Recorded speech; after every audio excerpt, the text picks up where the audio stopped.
He could already envision seeing the great army willing to force against enemies. Heroic and extraordinary, capable of destroying heaven and earth. The following month, news shook the major immortal sects and demonic factions across the continent. A single statement stirred up 1,000 waves. Since the martial emperor's fall, strange events had occurred one after another on the continent. First, spiritual energy revived, then she mastered upper realm techniques. Various immortal sects and demonic factions sent representatives to invite Qingao as a guest. The fastest group had already arrived in Luo City. Early morning, the redwood gate outside the Imperial Preceptor's residence slowly opened. I held a white umbrella, one hand behind my back, leisurely and carefree. Nearly 10,000 years of low profile had made many ants forget reverence. My eyes were icy cold, stepping on the blue stone slabs. Unhurried and steady, on both sides of the street, countless cultivators were hidden. Suddenly, dark clouds gathered in the sky. Thunder roared, a storm was imminent. He didn't even notice our ambush.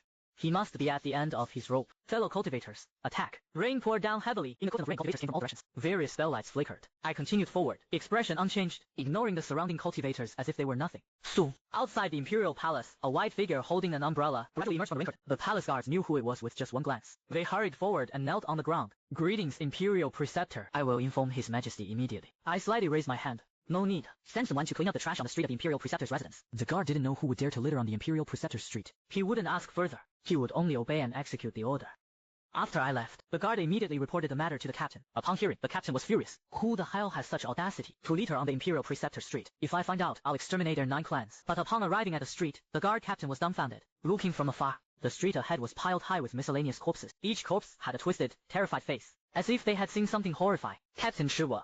They seemed to have been scared to death. The captain took a deep breath. Move them all outside the city, find a mountain forest, and hang all the corpses on trees. War all immortal sects and demonic factions. The great Qing Imperial Preceptor is not to be insulted. The quiet streets of Luo City gradually filled with pedestrians. Shops and stalls set up for business. At this moment, it was time for Qing's morning court. Representatives from various sects across the continent were being aggressive in the hall. Your Majesty, this old Taoist is an elder of Fenghua sect.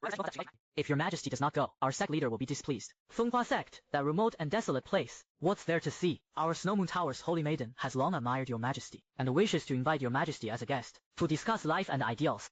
Ah, a bunch of hypocritical sanctimonious fakes. If you want to snatch his cultivation techniques, just say so. Why beat around the bush? Little Emperor, let me be blunt. If you know what's good for you, hand over the techniques to our Asura, and we might consider sparing your Qing state. Don't count on that so-called damn Imperial Preceptor. Listening to the representatives of these immortal sects speak recklessly. Qingao was restless. Although he had anticipated it, he didn't expect the cultivation technique to make them tear off all pretend. In the hall, the usually fierce and imposing military generals who brandished weapons kept their heads down. Though clenching their fists, they dared not speak their anger.